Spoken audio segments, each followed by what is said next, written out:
Have you ever felt like you're just not like everyone else? Like your emotions run deeper, your thoughts go further, and the world feels louder than it should? CARL Jung believed that some people aren't wired for the ordinary, they are born rare. And that rarity often feels like pain, until you understand it. If you've been called too sensitive, too intense, or too much, this video will show you why those words were never a curse. They were a clue. Let's begin. 1. You feel emotions in their rawest form, without filters or walls. You don't just feel, you absorb, you carry, you endure. When others walk away from a conversation and forget it by dinner, you replay it in your mind for days, analyzing every glance, every tone, every hidden meaning that no one else seemed to notice. People might have called you too sensitive, but what they don't understand is that your nervous system doesn't have the luxury of filters. You live in high definition, and it can be both a gift and a burden. CARL Jung believed that the most emotionally intense individuals aren't broken, they're simply tuned into a frequency others can't hear. Your sensitivity isn't a weakness, it's your inner compass. It's what allows you to detect dishonesty before it's spoken. It's why you can feel someone's pain without them saying a word. This depth of emotion isn't chaos. It's a rare form of intelligence, one that allows you to process reality on a level that's richer, more nuanced, and infinitely more honest. You may have struggled to understand why the world felt so loud, why some people seemed numb to things that shattered you. But that difference is precisely what sets you apart. It means your soul is awake. And when you stop seeing your sensitivity as a flaw, you'll realize it's your greatest mirror. A mirror that reflects both the beauty and the brokenness of the world, with clarity others never see. 2. You're drawn to depth. Even when it hurts, there's a voice inside you that refuses to settle. It won't let you stay where the surface is enough. While others talk about weather and weekend plans, you hunger for something more, a glimpse of someone's truth, a flash of meaning in the ordinary. Conversations that feel like excavation, not performance. Jung referred to this as the drive for wholeness, and for people like you, this drive is not optional. It's necessary. It's the very foundation of your inner peace. You can't pretend small talk nourishes you when your soul is starving for connection. You can't sit still in a room where everything is fake smiles and social masks, because you don't just want truth, you need it. This deep hunger often makes you feel like an outsider. You've tried to play along. You've laughed when it wasn't funny. You've nodded in conversations that didn't make sense to your heart. But the emptiness afterward is unbearable. That's the cost of living against your nature. And Jung believed that when we deny this nature, we begin to fracture from within. So you keep searching for books that shake you, for people who look you in the eyes and don't flinch, for moments that remind you the world still holds mystery and meaning. This isn't idealism. This is your soul remembering its purpose. And if you've ever been told you're too much, too deep, too intense, too serious, remember, shallow waters never hold treasure. 3. You became independent because you had to. You weren't given a soft path. There was no safety net waiting for you when life collapsed. And so, you learned early how to hold yourself together, even when everything around you fell apart. Jung called this individuation, the painful but powerful process of becoming whole. It's not about rebellion, it's about necessity. It's about building strength where no one thought to look. This independence didn't grow out of pride. It was born from disappointment, from being let down by the very people who were supposed to catch you.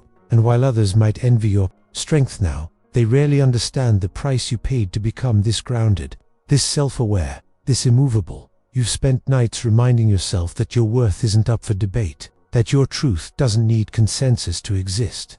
And in those silent victories, you became someone solid, someone others lean on, someone people rely on, even as they call you intimidating. But what they call hard is simply the armor you had to forge from experience. And what they call distant is the silence you learned to trust when noise offered no comfort. Your independence is not detachment, it's clarity. You love deeply, but you don't cling. You care fiercely, but you don't chase. And that balance, that rooted, unwavering stance is rare. It's sacred. It's the quiet power of someone who has walked through fire and chose to rise, not for applause, but because staying down was never an option. For you know before you understand, and you're always right. There's a knowing in you that doesn't ask for evidence. It speaks in gut feelings, in unshakable instincts, in quiet alarms that go off before your brain has caught up. People call it intuition, but to you, it feels like listening to something ancient, something deeper than logic, older than words. Jung believed this kind of perception comes from the unconscious, a well of knowing beneath the surface of our minds. And some people, he said, are born with a stronger connection to it. You are one of them. You've walked into rooms and felt the tension before a single sentence was spoken. You've met people and felt unease with no clear reason. And time and again, your intuition was right. The problem is, you've also been taught to doubt it, to second-guess your instincts, to listen to reason instead of your own body. But every time you ignored that inner voice, you paid the price. Every time you overrode your knowing with politeness or logic, you ended up in situations you knew you should have avoided. Your intuition isn't a trick, it's a compass. It's how your psyche keeps you aligned with what's true, even when it's inconvenient. And when you start trusting it, when you stop needing others to validate what you already feel in your bones, you become someone unstoppable. Because intuition is not softness, it's precision, it's power without noise. And those who learn to trust it never lose their way for long. Before we continue, if you're drawn to Carl Jung's teachings and want to understand your inner blocks, check out the Jung Method. The link is in the first comment. Now, let's go deeper. 5. You question what others accept without thought from a young age. You notice the cracks in the surface, rules that didn't make sense, traditions that felt hollow, expectations that felt more like cages than guidance. While others were content to follow, you paused. You asked why. You saw the gaps and contradictions and refused to silence your questions just to fit in. Carl Jung believed that consciousness begins where obedience ends. When you stop blindly following and start wondering, when you feel the need to understand, before you comply, that's where your mind begins to awaken. This drive to question isn't rebellion, it's insight. It's how your rare personality resists the sleep of conformity. You've probably noticed how uncomfortable people become when you ask hard questions, when you point out the elephant in the room, when you speak the truth no one else wants to say out loud. They may call you difficult, but really, you're just awake. This tendency isolates you at times. You may feel like an outsider, even among those you love, but you'd rather live in discomfort than wear a mask, because once you've seen the machinery behind the illusion, you can't go back to pretending it's magic. And that awareness, that unwillingness to lie to yourself, it's the essence of inner freedom. 6. You experience life in layers, always seeing what's beneath. You look at someone smile, and instead of just seeing joy, you sense the tiredness behind their eyes. You hear someone speak, and beneath their words, you detect their fear, their longing, their unsaid truth. You don't just see the surface, you read the entire emotional blueprint underneath. This perception isn't learned, it's instinctual. Jung called this a form of symbolic thinking, where your psyche constantly maps what is visible to what is invisible. You see gestures as language, you feel energy as information, and because of this, nothing ever feels simple. A movie scene hits you harder than it should. A song reopens a wound you thought was healed. A random conversation turns into a spiritual awakening. People tell you that you're over, but the truth is, you're seeing in full color what they can only grasp in grayscale. And while this depth gives you power, the power to heal, to create, to lead, it also demands solitude.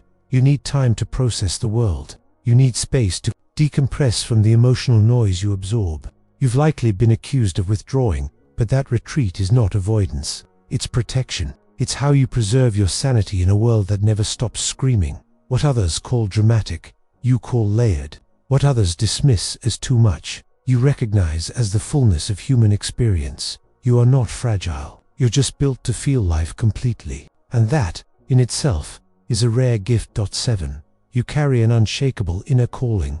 Even when you can't name it, there's something inside you that won't let you rest. A pull, a whisper, a quiet pressure in your chest that says, there's more. Even when your life looks fine on the outside, this calling persists.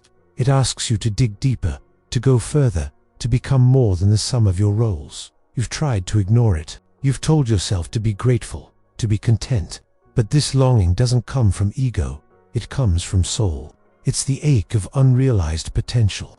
It's the sacred tension between who you've been and who you're meant to become. Carl Jung referred to this as the self, the totality of who you are, waiting to be integrated. This calling is not a fantasy. It's the compass of the self pulling you toward wholeness. And the more rare your personality is, the louder this calling becomes. You may not know exactly where it's leading you, but you feel when you're off track. Your body gets tired, your mind becomes restless. You lose interest in things that used to distract you. That's not depression. It's spiritual fatigue. It's your psyche asking you to stop betraying your deeper purpose. And every time you choose alignment over comfort, truth over image, growth over familiarity, you get closer to that wholeness. The life you were meant to live isn't built on the expectations of others. It's carved from the stone of your own soul. And only those who dare to follow this inner call ever discover how powerful they truly are. Point 8. You live between worlds. Bridging the visible and the invisible. You are both a dreamer and a realist, a mystic with a calendar, a spiritual being who pays bills and shows up on time, but who secretly wonders what lies beyond this veil of existence.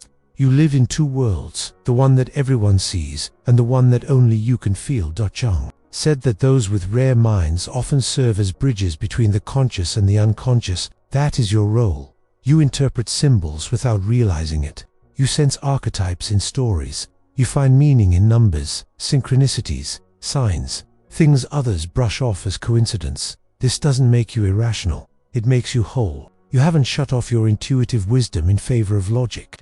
You use both. And that integration, the fusion of head and heart, of knowing and feeling, is what allows you to move through life with quiet authority. But here's the cost. You're often misunderstood. Your insights unsettle people. Your calm unnerves those who live in chaos. You speak truths others aren't ready to hear, and you sense changes before they happen. This doesn't make you weird. It makes you rare. It makes you one of the few who can hold space for the complexity of the human experience. And when you stop trying to explain yourself, when you let go of the need to be understood by those who can't even see themselves clearly, you'll discover peace, not the kind that comes from silence, but the kind that comes from finally embracing who you are, fully, unapologetically, and without fear. If you've seen yourself in these words, understand this: you are not broken, you are not too much, you are rare. And the world needs what only you can give: your clarity, your perception, your depth. You don't have to be louder. You just have to be more of who you already are. There's no path ahead that will ever feel right if it asks you to abandon your nature. And the truth is, the rarer your personality, the longer it takes to find your place. But once you do, once you stop fighting your depth and start embodying it, you become unstoppable. So stay strange, stay intense, stay beautifully out of sync with what never made sense anyway. Because the world doesn't need more conformity. It needs you, raw, real, and radiant,